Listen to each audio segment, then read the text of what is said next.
Hi everyone, Highlander here. You'll notice we're on the Diablo III beta to announce a very big announcement. They have unleashed achievements in the Diablo III beta available for testing. This is really great news. We had this happen in StarCraft II and it was a really good indicator of what was to come in the full version, and we're going to be able to get to experience something similar for Diablo III. Now none of these are final. This is all in the beta, so anything may or may not change going through before release, but this is a pretty good idea. So let's take a bit of a look, see what we've got. Now we're just at the character creation screen here. Just have our new hero, and we have our banner here as well, and this is really important for us to be aware of, that you take that banner into games with you, and that's important because a lot of the shape and what you are able to display on your banner is quite interchangeable depending on how many different little options you've unlocked, and you unlock things in line with achievements. So whenever you unlock something, there's always an achievement associated with it, and that means that achievements are pretty cool and they're pretty important. If you want to customize stuff, then you better go pursue some. You'll also have these tails that will run along the left and right side, and they will vary in length depending on how many achievement points you have. So taking a look, here's our button for achievements. This is actually the size and shape it appears in gameplay as well, so that's actually quite prominent. Perhaps a source for unnecessary misclicks, I don't know.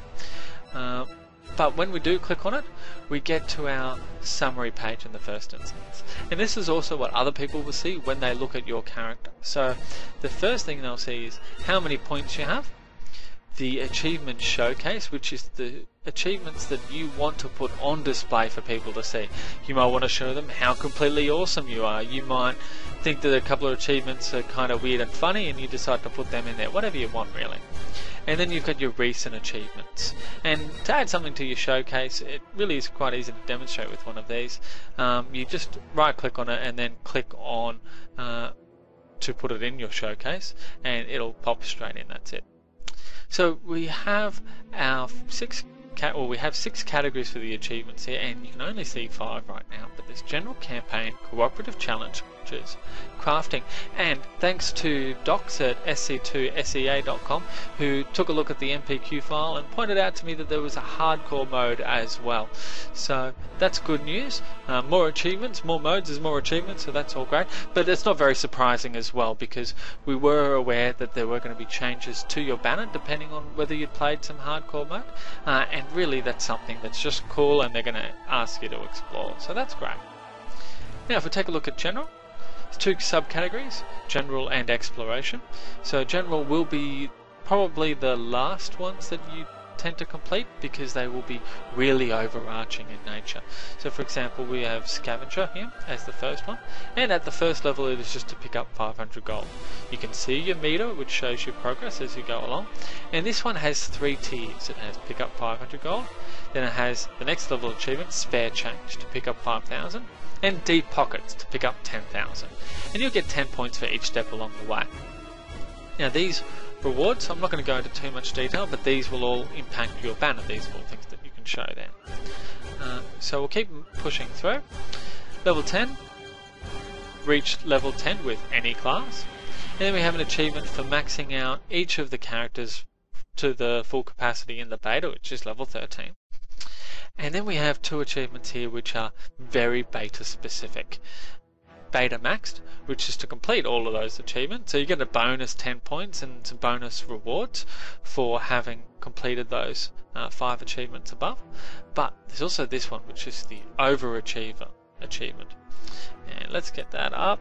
Show, there we go. Now you can see this shows a whole list of achievements, every achievement available in the beta, and if you have one that's been completed, it'll show that you've earned it, and it'll show up a little bit differently here. And then if you scroll down, there's some pretty cool rewards that go with that. So that's good, that's very cool.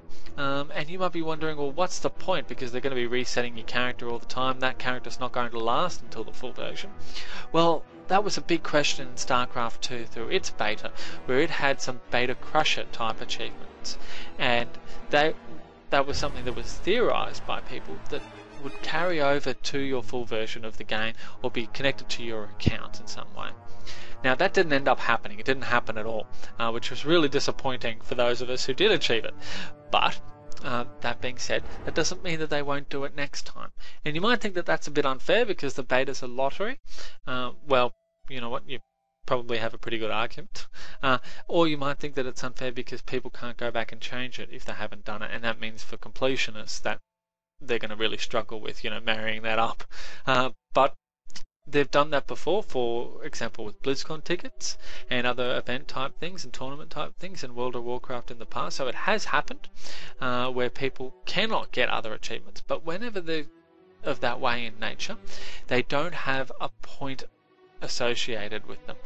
So they, in StarCraft II at least, they're called feats of strength. They appear, but they don't have any points associated with them. So they're just really markers on your profile, and that's all.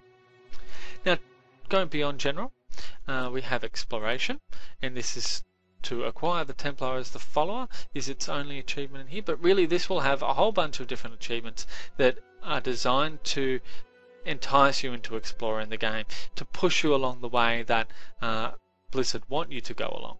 In StarCraft II, this tells you to play against certain levels of AI, or to play league games, or do certain things like that, like face certain challenges. And we'll see something similar here in Diablo. Now, campaign, we'll step through these each one by one, but really they're going to be obviously divided up by acts, and they're related to very act-specific events, campaign-specific events. So we have the Matriarch Bones to complete that event. We have the Jar of Soul, complete the Jar of Souls event, and I'm not going to go into what all of those are. Discover the fate of Deckard Cain, explore all areas of the cathedral in Act 1. So you can see it'll have the checkboxes here for you. And then, this is interesting, there's a major act event, which is the Fall of the Black King. And it'll actually ask you to do that as each class, and then you'll get a bonus achievement for doing it as all classes with a reward. So that's quite interesting. That means that for those people that do go through the game with each of the classes, there's going to be a whole bunch of achievement points available for them.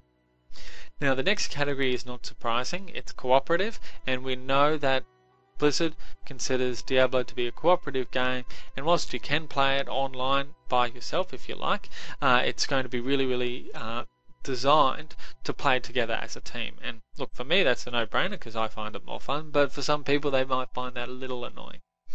Anyways, they're going to be forced to do it if they are an achievement completionist. They're going to need to get some elite kills. So this is co-op elite kills. You need to start by getting 5 elite monsters killed whilst playing cooperatively, and that's up to 50 elite monsters at the highest level. Now we'll see what that actually pans out to be, if that will mean that they need to be in the same area. I expect it's just going to be in the same game as you. And then we have Lifesaver, where you have to resurrect each of the classes while playing in a cooperative game. So once again, that's typical of Blizzard achievements, where they're trying to encourage you to work together and do things that they think are nice and happy and are conducive to good gameplay. And then we have a few things that are about Act 1. So this is similar to the campaign achievements, but this is where you need to do it in a cooperative game. Next up we have some challenges, and these come closer to the concept of crazy shenanigans. If you've seen the BlizzCon presentation about Diablo 3 achievements on the channel, you'd know that some of the things that they want you to do are just a little bit crazy, a little bit out there, something that you might not necessarily do normally. So under this we've got kill a monster with a chandelier, so that's something that's a little bit fun and a little bit different. Has kill a number of elite monsters as well. So that's there, and that goes up to where are we? Up to 50 as well. Then we have bringing down the house, kill 10 monsters with the environment, and once again it's got that progress bar for us. That's very nice. And then you've got massive blow, where you have to kill 20 monsters in one hit. And we've got a couple for Act 1 which look really cool actually. One is to have the Skeleton King kill 15 of his own minions in a single fight, and then we have to kill all the zombies spawned after speaking to Rumford within 20 seconds. So that's quite cool. I really like those ones, and they're some of the ones that we'll see how challenging they actually prove to be in the final game. And then we have the last one available, which is crafting.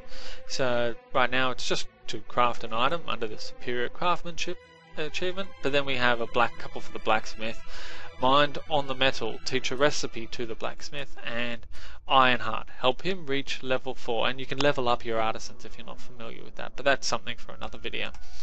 Now, that's actually really cool. I'm really glad they've got that crafting in there, because I think that's going to be very cool for developing recipes and giving people something to strive for when they are a little bit of an item junkie, or they're just looking for some items, and it might provide a source of inspiration. Now, before we go, let's take a look at that banner, and you'll see how these rewards shape up. So you can see that right now there's only 2 options for shape. And then there are these other ones which are not yet earned. And then similar for pattern, we can change these patterns only very simply in the first instance, and then we can change it to some of these other shapes as time goes on and we unlock achievements. That's the banner shape and pattern, and then we have the sigils as well, and you can see how they can change depending on what you've got locked or unlocked here. Then we also have some dies. Now, none of these are actually unlocked from achievements at the moment, but they will have some that will be quite exclusive in nature. And the reason, one of the reasons for that will be because of the collector's edition, which will give you different sigils and perhaps different banner shapes as well. We don't know exactly what they're going to have, but that's actually going to be really, really cool for those people who do want to go down the road of getting the collector's edition. Other than that, that's it for me, guys. I hope you enjoyed this video. I hope you're looking forward to Diablo 3 as much as I am. I am going to try and take a look at doing some of the achievements if I can, and get some videos out about some of the ones that look a little bit more fun. But we'll see how we go for time and access, because this isn't actually my key at the moment. Other than that, do please subscribe if you want to keep posted on StarCraft II or Diablo 3 achievement news, and guides and tutorials, which is all we're doing here at Highlander Achievement Gaming. Thanks very much, guys. Best of luck.